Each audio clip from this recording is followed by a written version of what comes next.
4차시 1강 점포 상품 및 매출 관리 2에 대해서 학습하도록 하겠습니다. 매장 재고 관리 부분 얘기를 하겠습니다. 매장 재고. 매장의 어떤 재고 관리는 뭐냐? 재고의 중요성. 재고는 즉 자산입니다. 그래서 재고는 또 비용이기도 하고, 그리고 또 재고는 너무 많으면 어떤 비용의 손실을 초래하기도 하고, 또 반면에 재고를 너무 작게 가지고 간다 그러면은 판매 지연이라든지 판매 실패, 어떤 품절 사태로 인해서 매출의 감소를 가져오기 때문에 재고 관리는 어떤 중요한 요소다 이렇게 말할 수 있어요. 근데 이제 재고 관리에 있어서는 재고 관리를 담당하는 부서만으로 해결할 수 없는 문제이기는 해요. 사실은 재고 관리가. 근데 적정 재고다 이런 부분은 상당히 유통업체에서 상당히 중요하게 여기는 변수 중에 하나예요. 사실 재고 관리라고 하는 거는 유통업체에서는 재고는 투자금이에요. 투자, 비용이에요. 그래서 유통업체에는 담당자들이 이제 변동이 많이 있어요. 그럼 변동이 있을 때 가장 중요한 부분의 인수인계가 매출도 아니고 재고의 인수인계예요. 재고의 인수인계. 그 얘기는 뭐냐? 재고가 그만큼 중요하다는 거죠. 근데 이제 많은 경우에 이런 점이 있어요. 주는 사람은 항상 남게 주었다고 그러고 받는 사람은 항상 모자라게 받았다. 이런 얘기도 많이 있어요. 어떤 유통업계 내에서 그런 속설도 있고 그러는데 뭐냐? 재고가 가장 중요한 업무 인수인계 사항이라는 거예요. 그러니까 점장이 바뀌었다든지 관리자가 바뀌었다든지 유통업체에서 그럴 때 가장 중요한 거는 자산 상태인데 그 자산 중에서 가장 중요한 게 상품 재고잖아요. 그래서 재고 관리가 가장 중요한 업무 중에 하나일 수 있는 거예요. 매출이라든지 매출 관리나 그 이익 관리 이런 거는 실패하면 어떤 고가를 조금 덜게 받는다든지 이런 문제가 있는데 재고 관리에 실패하면은 상당히 어떤 회사를 그만둬야 되는 일이 많아지는 거가 또 유통업체에서 현실적인 일이라고 할 수 있겠습니다. 그래서 적정한 재고를 가지고 있어야 돼요. 재고는 비용과 연결되는데 과다 재고와 과소 재고가 있어요. 과소 재고. 그래서 재고가 많다 얘기는 한 번에 많이 발주하니까 발주 비용은 좀 적게 들겠죠. 그 재고가 많으면 고객이 왔을 때마다 품절이나 없다고 할 일이 없는 거야. 서비스율, 항상 고객이 찾는 상품 주니까 서비스율이 높아요. 근데 단점은 비용이 많이 든다는 거죠. 그 다음에 인원하고 장비, 소요량이 증대된다. 그리고 재고가 많으면 화재, 도난의 위험도 커질 수 있는 거죠. 근데 또 과소재고의 장점은 적은 돈으로 매장을 운영하면 재고 비용을 축소할 수 있는 거죠. 재고 비용이. 그 다음에 재고 회전율이 좋고 인원 장비가 소요가 감소되고 화재 도난 위험이 적다. 대량 발주로 비용이 많이 소요된다든지 단점은 서비스율이 낮다. 이러한 부분이 과소 재고의 어찌됐든 장단점이 있다. 그래서 적정 재고를 유지해야 되는데 재고가 너무 과다해도 안 되고 너무 과소해도 안 된다. 재고는. 그래서 재고는 너무 많아도 안 되고 적어도 안 된다. 이런 부분을 좀 이야기하고 싶습니다. 그래서 재고 대비 매출 비율이라는 거 있어요. 재고 대비 매출 비율. 매출액을 재고에서 얼마나 팔렸나 이런 부분. 어떤 상품이 매출이 높다 하더라도 그 상품이 재고량이 너무 많으면 효율이 안 좋은 거니까 얼마나 재고에서 잘 팔려나가는가 이런 부분을 말하는 거예요. 그래서 재고액을 매출액으로 따지는 거예요. 그래서 재고액에 대해서 어느 정도 판매되었는지 매출액에서 재고액이 차지하는 비율 이런 부분을 비율로 살출해가지고 관리하게 돼요. 그런데 이제 매출액 대비 재고 비율은 회전율보다는 유통업체에서 실질적으로 회전율 관리는 주로 더 많이 하지만 재고 대비 비율은 있지만 회전율 관리를 더 많이 관리하고 주로 사용된다 이렇게 말씀드렸어요. 재고액이 1,000만 원일 때 매출액이 5천만 원이면 20% 이렇게 이야기하는 것이다. 그래서 재고 대비 매출액은 그래서 적정 재고를 보유하는 것이 중요하다. 이런 정도로 얘기하고 재고 대비 매출 비율은 마치겠습니다. 그리고 매출 목표 및 실적 관리, 매출액. 매출액이라고 하는 거는 유통업체에서 어찌됐든 우리가 기업에서 이루어야 되는 절대적인 사명이라고 하죠. 아무리 뭐 다른 지표가 좋아도 매출액이 없으면 그 후순위가 일어나질 않아요. 그래서 매출액이 먼저 선, 매출, 후, 다른 뭐가. 특히 유통업체에서는 매출이라는 거가 일어나야 그 다음 지표가 일어날 형성되는 거예요. 그래서 가장 선행 변수다. 그래서 매출은 뭐냐면 고객에게 상품 또는 서비스를 판매하는 거래의 수익이고 매출의 어떤 등가성이라고 해요. 현금 등가에. 현금 또는 순자산의 현금 등가에. 왜냐하면 매출을 현금으로만 받는 게 아니고 요즘 카드 받고 상품권으로 받고 또 뭐 마일리지로도 받고 그러니까 그런 것들도 다 매출이라고 할 수 있다는 거죠. 매출액은 총 매출액에서 애누리액을 빼는 거예요. 애누리액과 한입액을 차감한 금액을 받는다. 그래서 총 매출액에는 영업의 수익에도 반제품, 임가공품 등 기타 수익도 포함되는 거다. 매출액은 점포의 경영 성적을 대표하는 지표다. 매출액은 점포의 경영 성적을 대표하는 구성 지표다. 매출액은 어떤 판매, 수량, 곱하기 단가로 이루어진다고 할 수 있겠습니다. 그래서 최종적인 목표가 유통업체에서는 매출액의 증가에 따라서 이익을 확보하는 것이니까 매출액이 증가는 이익의 확보로, 이익의 확보는 점포 발전을 위한 재투자로 연결되는 거니까 매출액은 어느 다른 변수보다도 중요한 요소라고 할 수 있는 거죠. 매출액은 그 자체로 의미도 있지만 이익의 확보를 위한 그 다음에 점포 발전을 위한 재투자에 어찌됐든 그 앞선 선행 변수이기 때문에 어찌됐든 매출액은 중요한 변수다 이렇게 말할 수 있는. 그럼 매출액은 보다 세분화해서 파악하면 어떤 대응이 가능한데 매출액은 가격과 수량이므로 어떤 상품의 가격이 뭔지 수량이 얼마 팔리는지 이런 관리가 좀 필요한 거예요. 그래서 매출액을 파악하는 방법은 여러 가지 방법이 있어요. 매출액을 파악하는 방법이 여러 가지 방법이 있다. 매출액을 파악하는 방법은 여러 가지 방법인데 가장 대표적인 방법이 매출액은 매출 원가 플러스 이익으로 이루어진다. 그럼 매출 총이익은 매출액 마이너스 매출 원가겠죠. 그래서 매출액을 파악할 때 첫 번째 방법은 매출액을 파악할 때 매출액은 매출 원가의 총이익이 얼마인가 이렇게 파악하는 방법. 그래서 100만 원의 매출이면 매출 이익액이 30만 원이다. 그러면 이익률 30%다. 이런 지표를 관리하는 거.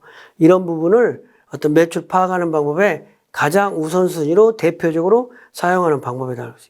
이제 두 번째 방법은 매출액을 객수와 객단가로. 고객수 몇 명인데 매출액이 100만 원이라고 그럴 때 100만 원은 고객수 100명에 객단가 10,000원이면 100만 원이 되잖아요. 그죠? 그 다음에 객수가 1명일 때 객단가가 100만 원이면 매출이 100만 원. 그래서 매출액을 객수와 객단가로 산출하는 방법. 이거는 뭐냐? 이거는 매출액을 객수와 객단가로 보는 방법은 매출액을 늘리기 위해서는 뭐야? 객수를 늘리면 되는 거예요. 고객수를 늘리거나 객단가를 높이거나 매출액을 증진시키기 위해서 고객수를 높이거나 객단가를 높이거나 하면은 매출액이 넓히는 거죠. 객단가를 넓히는 건 뭐냐? 한 가지 상품만 사고 말 거를 두 가지 상품, 연관 상품, 구색 상품, 관련 상품까지 사게 만드는 진열이라든지 어떤 판매 사원의 어떤 연계 판매, 연결 판매 이러한 것들을 통해서 객단가를 높일 수 있잖아요.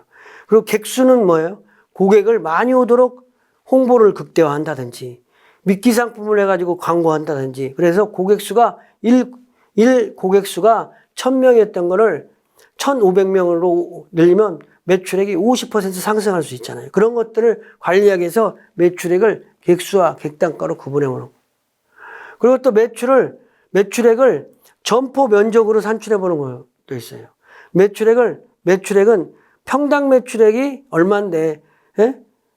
매출액 얼마다? 1평당 매출액 곱하기 평수하면 매출액이 나오잖아요. 30평에서 100만 원 파는 것과 10평에서 100만 원 파는 거는 효율이 3배잖아요. 3배. 그러니까 같은 100만 원이라도 50평에서 100만 원을 팔았는지 10평에서 100만 원 팔았는지는 5배의 차이가 있죠. 그래서 매출액을 늘리기 위해서 평당 효율을 늘린다든지 면적을 확장한다든지 매출이 너무 많이 나오면 매장 면적을 더 확장시키면 매출이 더 나올 수도 있는 거예요. 그래서 그런 부분을 연구하기 위해서 매출액을 점포 면적으로도 한번 보는 거예요. 그 다음에 매출액을 인적 효율로도 바라볼 수 있어요. 면적을. 사람 한 명당 매출액이 얼마인가. 그래서 사람 한 명당 매출액은 월 보통 한 1000만 원 정도 팔면은 사람 한 명 정도를 더 써도 된다. 이런 논리가 있어요. 그래서 슈퍼마켓이라든지 이런 데에 있어서 월 매장 매출액이 얼마 파느냐에 의해서 인원수를 연동할 수 있는 매출액에 연동한 인원수 비율 이런 거를 통해서 한다. 그런데 이제 이런 것들이 이제 인건비하고 직결되니까 그러면 직원들한테 인건비를 11명을 쓰는 대신 인건비는 11명 값 쓰고 11명 값을 지불하고 10명이 일해라. 그러면은 이 인건비 단위당 인건비는 높아가니까 또 그런 거를 선택할 수도 있잖아요. 그런 어떤 이런저런 그 활용 방법으로 인적 효율을 한번 따져볼 수 있는 매출액과 그 다음에 시간 효율 하루 영업시간과 영업일수로 어떤 매출액을 따져보는 거죠. 그래서 영업시간을 밤 10시까지 하고 있는 거를 뭐 11시까지 영업을 연장해서 한다든지 9시까지 하는 영업시간을 했던 거를 10시까지 연장한다든지 영업시간을 늘리면은 매출액이 늘리니까 영업시간을 연장할 건지 말 건지 이러한 의사결정을 하기 위해서 시간당 매출액을 보는 거예요. 그래서 시간당 효율로 매출액을 따져보기도 한다는 거죠. 시간당. 그래서 물론 책상에 앉아있는 시간이 오래되면 오래될수록 공부를 항상 잘하는 건 아니에요. 문을 많이 끝까지 열어놓는다고 해서 매출이 많은 건 아니지만 매출 효율이 있다고 그러면 요즘에는 소비자들이 야행성으로 밤에 하는 일이 많으니까 이런 사람들을 대응하고 효율적으로 관리하기 위해서 시간을 늦게까지 영업을 하는 경우도 있을 수 있다는 거죠. 그래서 이제 이번에는 매출 예측과 목표와 판매 계획에 대해서 얘기를 하겠죠. 매출 예측이라고 하는 거는 점포를 개설하기 전에, 신설하기 전에 이 상권에 매출 규모가 얼마나 될 건가, 일평균 매출이 한 1000만 원 나올 거다. 이렇게 예측을 해보는 거를 매출 예측이라고 해요. 일정 기간에 상품의 매출액이나 매출 수량을 추정해 보는 거. 그래서 개점 전에 주로 많이 한다든지, 올해 여기에 상권의 시장 규모는 얼마인 거라든지, 이런 걸 따질 때 매출 예측 행동을 한다고 할 수 있는 거죠. 매출 예측은 이런 데 사용한다. 그럼 매출 목표는 뭐냐? 매출 목표는 매출 예측에 근거해서 이 상권에서는 일매출 1000만 원 하기로 했다. 그러면은 월간 3억이다. 그래서 이 점포의 매출 목표는 3억이다. 이렇게 따질 때 매출 예측을 근거로 해서 달성해야 될 부분을 정하는 것이 매출 목표야. 매출 목표는 예측이 아니라 매출 목표는 점에서 구현해야 될, 달성해야 될 목표라는 개념으로서가 어떤 매출 목표라고 했어요. 이 매출 목표는 예측을 근거해서 일정 기간 점포가 달성해야 될 매출액이다. 그래서 금년도 우리 매출 목표는 6억이다.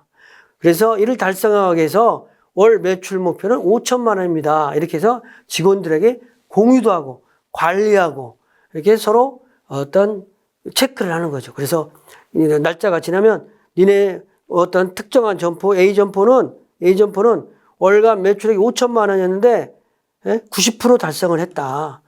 그 부진 원인이 무엇이냐? 부진 원인을 분석해서 제출해봐라. 그래서 다음 달에 대책을 좀 세워라. 대책을 세우는데 이번 달 부족분 1,000만 원까지 해서 1,000만 원 해서 다음 달에 업해서 대책을 세우라는지 뭐 이러한 부분으로 계속 관리 포인트로서 매출 목표라는 게 있다. 그래서 매출 목표를 할당하는 거예요. 판매 계획은 뭐냐? 판매 계획은 월간 매출 목표가 있다. 그러면 매출 목표가 있으면 1주, 2주, 3주, 4주, 주차별, 월부터 일요일까지 이렇게 했을 때 주차별로 일별 매출 목표를 판매 계획을 수립해서 이 합이 5천만 원을 달성하기 위한 월별 판매 계획을 수립하는 거. 이러한 행동들을 판매 계획을 수립하는 것이라고 할 수 있겠습니다. 그래서 매출 목표가 정해지면 매출 목표를 달성하기 위해서 구체적으로 판매 계획을 수립하는 거다. 그래서 판매 계획을 수립하기 위한 할당하는 것을 말하는 것이다. 그래서 매출 목표 할당액이 판매 계획인 거예요. 연간 필요한 비용이라든지 실현해야 될 이익 등을 고려하여 달성해야 될 연간 매출을 정하고 그 연간 매출을 달성하기 위해서 세부적으로 월별, 일별 계획을 할당하는 과정 이런 것들을 판매 계획을 수립한다. 그런 거예요. 그래서 목표에 의한 판매 계획 수립. 그래서 MBO다. 목표에 의한 매출 관리, 목표에 의한 관리, 매니지먼트, 목표에 의한 관리, 이걸 MBO라고 그래요. 그래서 매출 예측과 목표와 판매 계획 간에는 어떠한 상관관계가 있느냐? 매출 예측은 뭐예요? 시장 분석을 통해서 상권 분석을 통해서 이 시장에 매출이 얼마 정도 나올 것이라고 예상되느냐 이런 거가 매출 예측이에요. 주로 매출 예측은 상권 분석하는 거예요. 상권 분석. 그러다 보니까 매출 예측은 신규점 같은 데서 많이 하는 거예요. 신규점. 과거에 자료가 없다든지 그런 부분.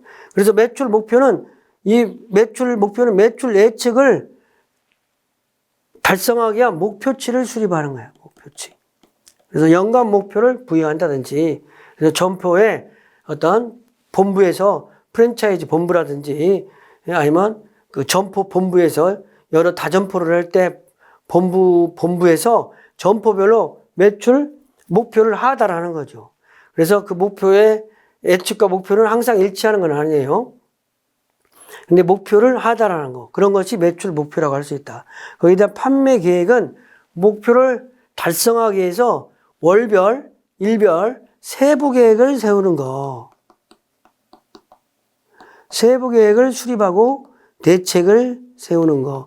이것을 판매 계획이라고 할 수 있는 것입니다. 판매 계획. 그래서 이제 매출액 증가율은 뭐냐? 우리가 이제 어떤 숫자에 의한 관리. 아인슈타인이 그런 말을 했다고 그래요. 세상의 모든 걸, 중요한 거를 다 숫자로 표현할 수 있다. 그렇다고 숫자로 표현됐다고 해서 다 중요한 것은 아니다. 이런 말이 있어요. 그래서 숫자로 우리가 중요한 것들을 다 숫자로 관리할 수 있다라는 거예요. 그래서 숫자 관리를 하는 거예요. 숫자 관리. 그래서 매출액이 목표의 달성률이 어떠냐. 그래서 주로 관리를 3B라고 하죠. 3B 뭐예요? 목표비, 목표에 어떻게 했는가? 전년비, 동업계비, 목표 대비율, 목표에 얼마나 갔느냐? 전년 대비 신장이 얼마나 됐느냐? 동업계 대비 어떻게 돼가 있느냐? 다른 경쟁사 대비 어떻게 되냐? 이 세 가지가 어떤 산비 관리라고 하는 거야. 산비 관리. 이런 것이 유통업체에서 관리하는, 개수를 관리하는 지표 관리의 가장 중요한 변수라고 봐요. 목표 달성률. 그러니까 주어진 목표에 대해서 몇 프로 달성했느냐. 그리고 전년 대비 얼마만큼 실적이냐. 전년에 과거 실적이 있으니까. 그리고 동업계라는 부분이 있으니까 경쟁 관계가 있으니까 경쟁사 대비 매출액 어떠냐. 나는 10% 성장했는데 경쟁사는 마이너스 10%다. 이건 잘했지만 경쟁사는 20% 신장했다. 나는 10% 신장했는데 그러면 이건 잘 못한 거다. 이런 의미를 내포하고 있는 겁니다. 그런데 이 전년비라는 개념이 매출 증가율이다. 성장하는 지표야. 전년 대비, 기준연도 대비. 이거 꼭 전년도 있죠. 기준연도 대비라고 할 수 있어요.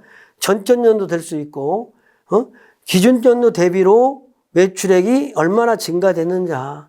이 지표는 기업이 일정 기간 동안 얼마나 성장하고 있는지를 나타내는 지표예요. 그래서 이 지표를 많이 사용하는 거지. 예? 성장률 지표라니까. 전년 대비. 이거는 막연하게 예측을 한 지표가 아니라 전년에 실제로 있었던 지표 대비 몇 프로 신장했느냐. 이러한 숫자이기 때문에 전년도에 있는 숫자예요. 있는 숫자이기 때문에 자기의 실력이 나오는 거죠. 물론 상권의 변화. 뭐 아파트 단지가 재건축에 의해서 자기네 핵심 상권이 다 이주를 해버렸다든지. 예? 또 아니면 신규 아파트가 입주가 됐다든지 이러한 상권의 변화가 있으면은 이거는 감안 요소라고 별도로 관리를 또 해요. 우리가 감안 요소. 그렇지만 감안 요소는 이제 그 상권의 특이한 변동, 이런 것들을 감안해 주는 거죠. 그렇지만 증가율이라고 하는 전년 실적 대비 어떻게 되는가, 이런 부분이 매출 증가율이라고 할 수 있겠습니다. 매출 증가율이라는 지표는 어떻게 하느냐. 기준연도 매출액을 금년도 매출액으로 하는 거예요. 금년도 매출액, 올해 매출액을 전년도, 전년도로 맞추면 전년도 대비 신장률인 거고, 기준연도라는 게 있다는 거죠. 그걸 나누는 거다. 근데 매출 증가율이 감소할 수도 있고, 감소하는 경우는 왜 감소해요? 객수라든지 고객수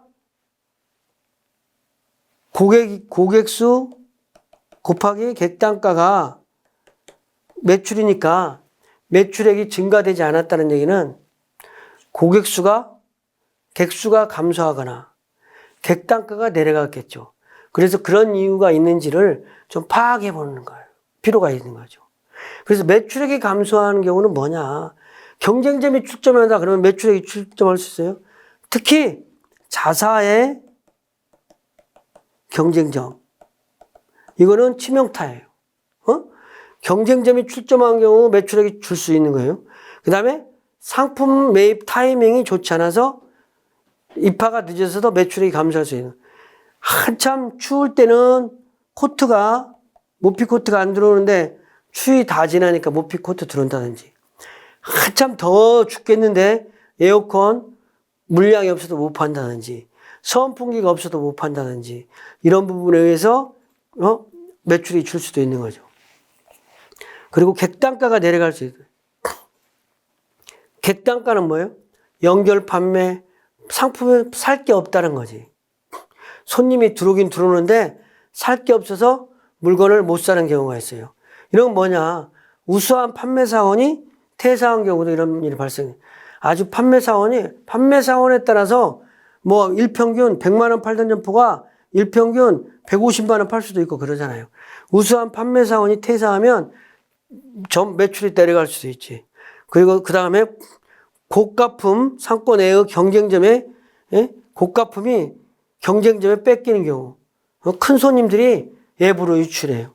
그래서 특히 명품 같은 브랜드 있잖아요. 명품 브랜드가 우리 점포에는 명품 브랜드가 없는데 경쟁점에 명품 브랜드가 유치돼 있어. 입점했어. 누이비통, 샤넬 이런 브랜드가 경쟁점에 입점됐어요. 그러면은 상위 고객, 부자 고객 이런 고객들이 이쪽으로 빠져나갈 수가 있는 거죠. 응? 이쪽으로 빠져나가면 매출액이 줄 수 있다. 그럴 수 있겠죠.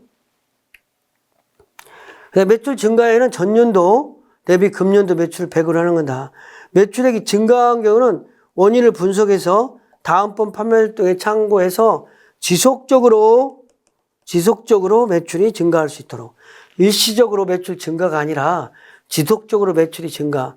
매출 증가는 또 상권이 확대된 경우, 신규 아파트가 입주된 경우, 고객 수가 경쟁점이 폐점한 경우, 또 뭐 경쟁점이 불난 경우, 뭐 이런 것도 있어요. 경쟁점이, 유통업체에서는 경쟁점이 문 닫는 거 되게 중요한 변수예요. 경쟁점이 문 닫으면, 인근의 경쟁점이 문 닫으면 매출은 많이 올라가요. 근데 문 닫는 요인은 뭐, 폐점하거나 아니면 다른 어떤 그 경쟁점이 다른 업종을 바꾸거나 아니면 불이 나거나 막 이러면은 매출액이 되게 심화돼요. 저 같은 경우도 저희 실무자 있을 때 옆에 점포가 불나가지고 없어졌어요. 그러다 보니까 제가 우리 점포가 매출액이 막 20%씩 신장했어요.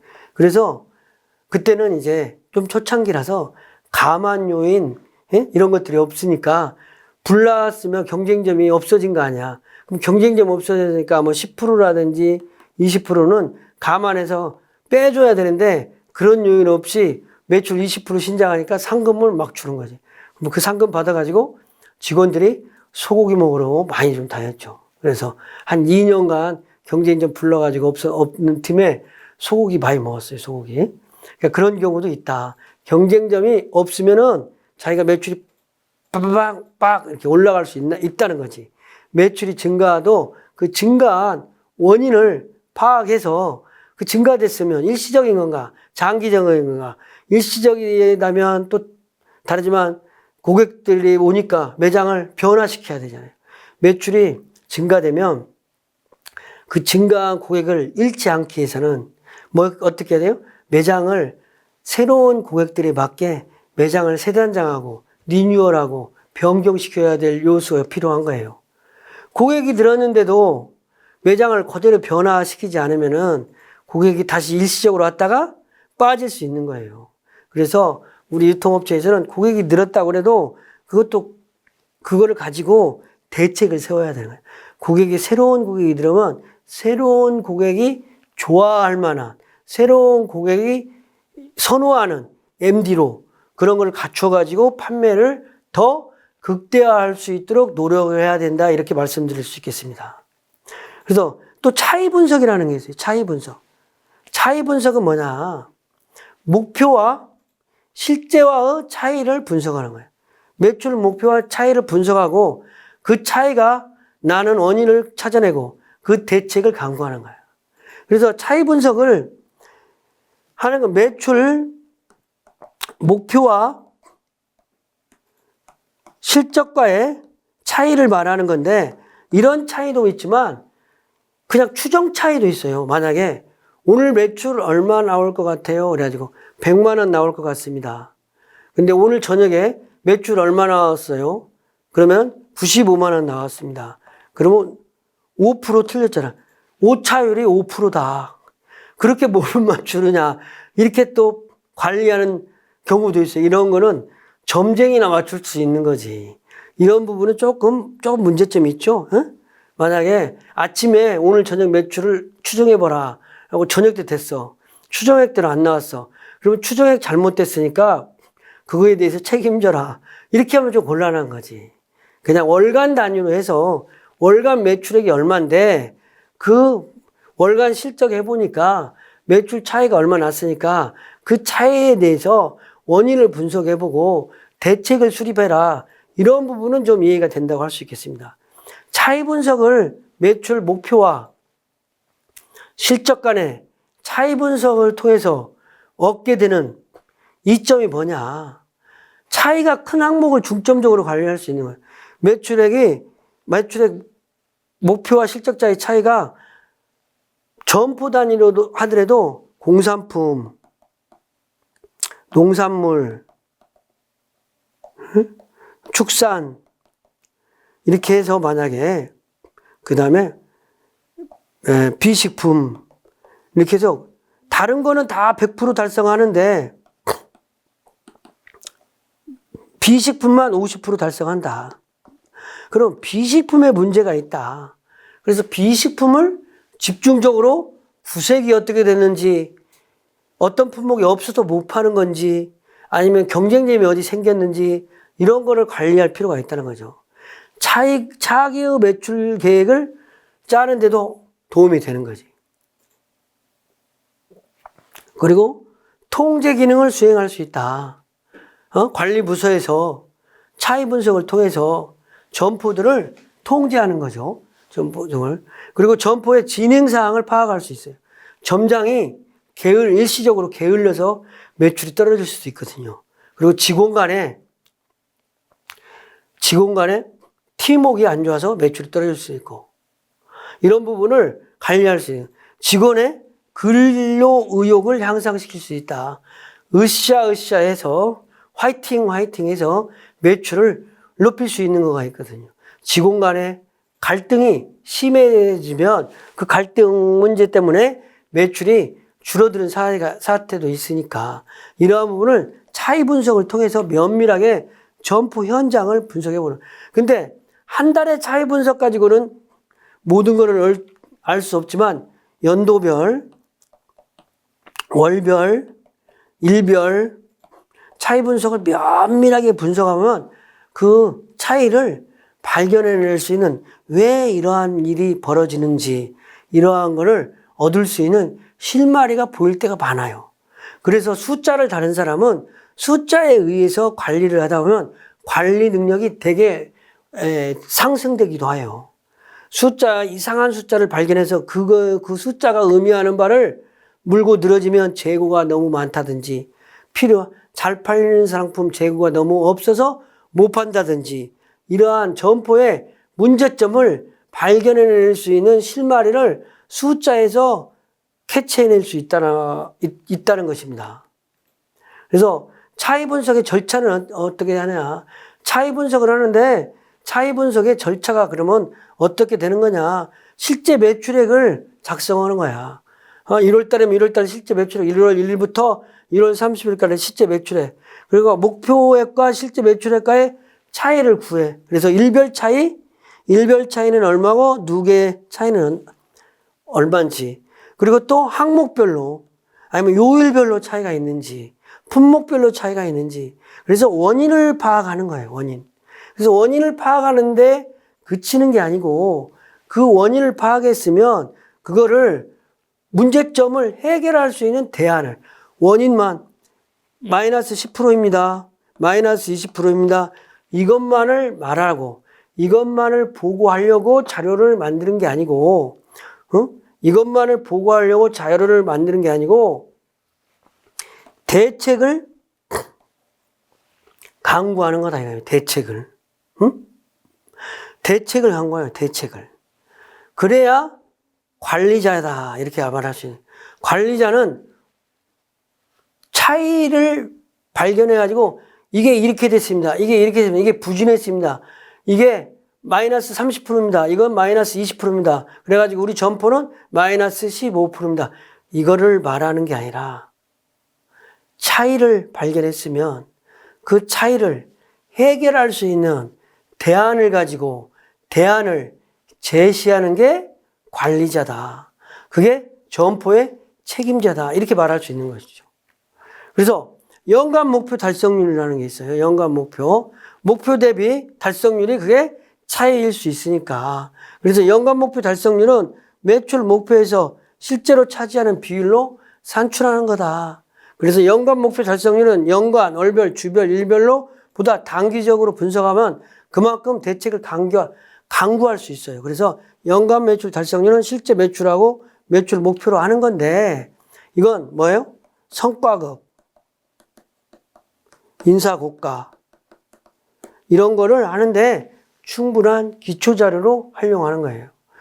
매출 목표 실적에 의한 실적, 지표에 의한 인사관리 이거를 하게 되면 종업원들이 불만이 없어지는 거예요. 그런데 여기만 하는 게 아니라 감안 요인, 정확한 감안 요인, 점포가 면적이 줄었다든지 늘었다든지 신규 아파트가 줄었다든지 늘었다, 아파트가 재개발로 철수했다든지 상권의 변화 요인, 어떻게 통제 불가능한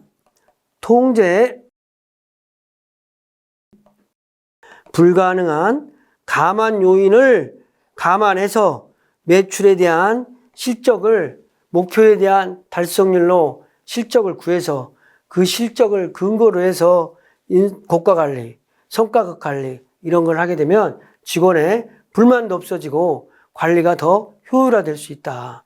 이것을 이제 월별 매출 목표로 달성하는 월별로. 그래서 월별로 실제 매출액 월별 목표, 월별 실적 월별 목표로 나누는 거예요.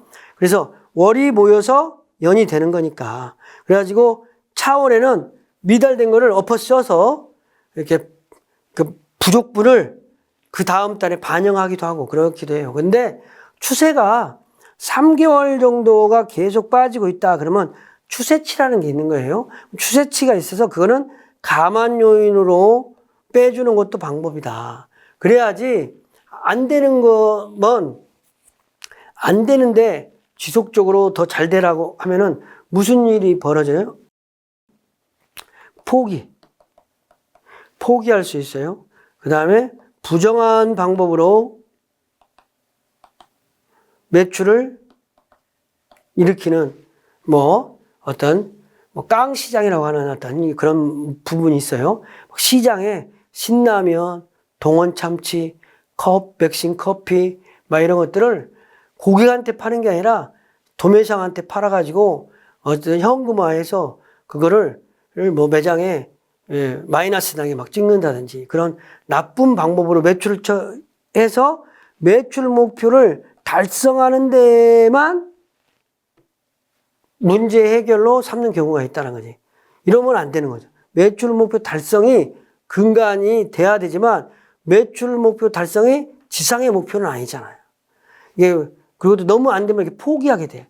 그러면은 포기하게 되면은 인력의 손실, 그 다음에 또 다른 요인을 이렇게 낳는다든지. 차이율이라는 거는 실제 목표와 매출 목표 부분에 매출 목표에서 차이가. 그러니까 달성률이 마이너스 10%다.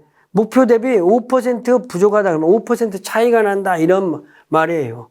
차이율은 매출 목표와 실제 목표의 차이 나는 비율로 매출 목표와 비교하는 방법과 비교년도 매출 목표와 비교하는 방법이 있는데 이 방법은 실제 매출 마이너스 매출 목표를 나누면 차이율이 있다. 몇 퍼센트 차이가 있다. 이렇게 95% 달성률이나 마이너스 5% 차이나 이게 비슷한 말일 수가 있다라는 의미를 하는 거죠.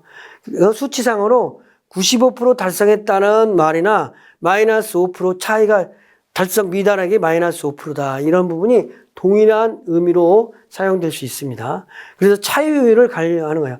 비교년도하고 기준년도로 나눠서 비교년도하고 차이율을 계산하기도 해요. 비교년도와. 그래서 차이율이라는 거는 신장률이 90%, 마이너스 10%다 그러면 차이율이 10% 낮다는 거고 달성률이 90%다 그러면 차이율이 10% 낮다 이렇게도 말할 수 있는 것처럼 그 차이나는 목표 대비 차이율, 기준연도 대비 차이율 이런 거를 통해서 매출 차이를 미달 금액을 가지고 그 내용을 분석하는 방법을 차이율 분석이라고 한다. 그래서 어떤 중요한 거는 차이율 분석보다도 제가 처음에 이야기한 목표비,